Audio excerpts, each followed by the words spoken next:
زما او ستا دپاره یو بهترین چانس یو بهترینه موقع چې موږ الله سبحانه وتعالی باندې خپل ځانونه وبخو. الله سبحانه وتعالی موږ ته زموږ د ګناهونو مغفرت وکړي. الله سبحانه وتعالی د خپلو بندګانو دپاره بهترینې موقع برابروي چې څنګه دا بندګان یو وړوکی نیک عمل وکړي او زه د بخښنه وکړم. نو یو د بهترینو موقعو نه چې دا هغه د عرفې روژه نیول دي. نبي کریم صلی الله علیه وسلم فرمایي چا چې د عرفې روژه ونیوله نو په دې سره به الله سبحانه وتعالی د انسان ته یو کال مخکني او یو کال وروستني ګناهونه معاف کړي.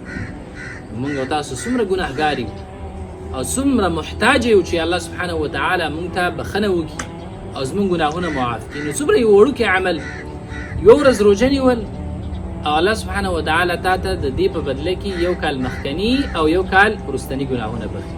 دا څومره یو عظیم عبادت دی. باید چې موږ ټول د دې اهتمام وکړو او دغه روژه ونیسو.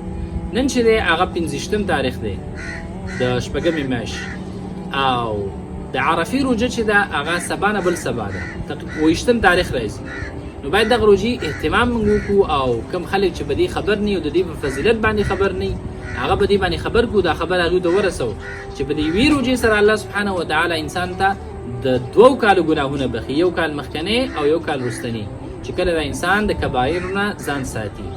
او دا یو ډیر عظیم نعمت دی او یو عظیمه موقع ده چې باید موږ د لاس نه ورنکو او د دې نه پوره پیدا واخلو او دا خبره چې دی نورو خلکو ته ورسوو.